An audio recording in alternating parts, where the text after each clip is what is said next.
दर्शकों नमस्कार, राम राम, जय श्री राम और जय माता दी। मैं हूँ अश्विनी मगोत्रा और आप देख रहे हैं अपना पसंदीदा न्यूज चैनल जन उत्कर्ष।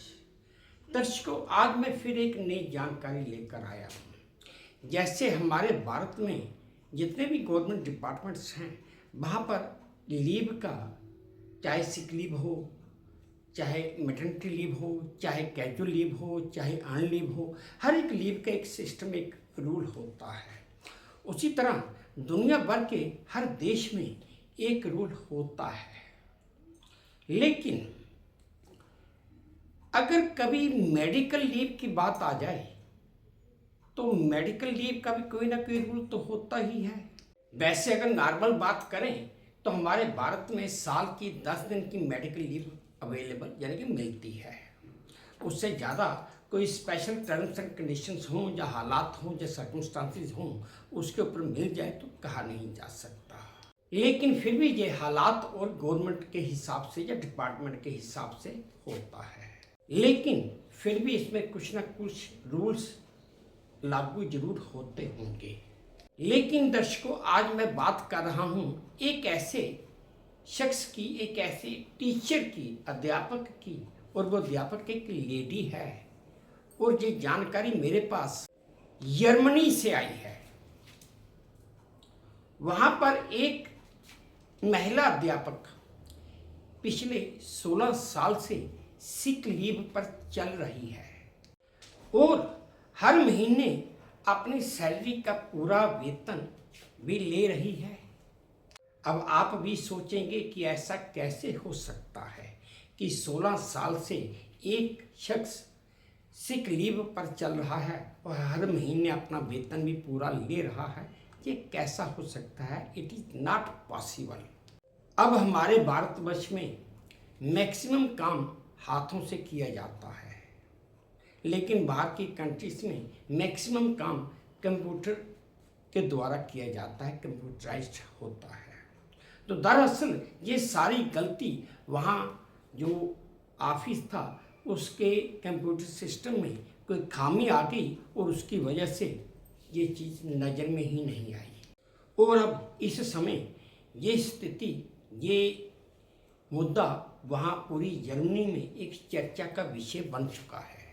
दरअसल नॉर्थ लाइन वेस्टफेलिया के वोकेशनल कॉलेज की एक शिक्षिका ने 2009 से आज तक सिक लीव लिया हुआ है, यानी कि वो सिक लीव पर ही चल रही है।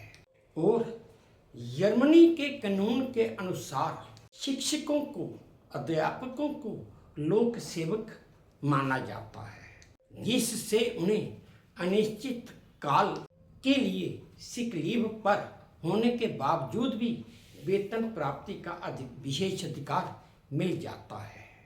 दरअसल वहाँ पर कॉलेज के हाल ही में एक नए प्रशासक ने जब इस खामी को पकड़ा तो उसने शिक्षिका को मेडिकल टेस्ट, मेडिकल जांच करवाने का निर्देश दे दिया। हर देश में एक कानून होता है और तो और उस शिक्षिका ने इस निर्देश को मानने की बजाय इस आदेश को कोर्ट में ही चुनौती दे डाली। और चुनौती देते हुए उसने अपने कागजों में ये लिखा कि ये उसके अधिकारों का उल्लंघन है। जर्मन अदालत ने इस मामले को खारिज कर दिया और कॉलेज को आदेश दिया कि वो उस शिक्षिका को $2,900 हर्जाने के रूप में दे। वहाँ पर कानून ऐसे हैं कि फैसला भी बड़ी जल्दी आ जाता है। हमारे देश की तरह नहीं कि फैसला आने में आदमी की उम्र गुजर जाती है। अब कॉलेज प्रशासन ने उसे $2,900 तो दिए और साथ में उसके हर महीने उसकी सैलरी भी दे रहा है ना। एक अजीबोगरीब कानून एक ऐसे देश का जिसे हम बड़ा आगे एडवांस्ड कंट्री भी मानते हैं। दर्शकों, ये थी मेरी आज की एक छोटी सी जानकारी जो मैंने आप सबके साथ साझा की, जो मेरे पास जर्मनी से आई थी। उम्मीद करता हूँ आपको ठीक लगी होगी, अच्छी लगी होगी। अगर ठीक लगी है पसंद आई है तो मेरी वही प्रार्थना कि प्लीज़ मेरे इस चैनल को लाइक कर दीजिए, शेयर कर दीजिए और सब्सक्राइब भी कर दीजिए।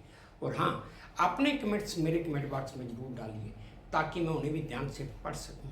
बस अब इसी उम्मीद के साथ आप सबसे विदा लेता हूँ कि आप अपना भी ध्यान रखेंगे, अपने देश का भी ध्यान रखेंगे। जय भारत और धन्यवाद।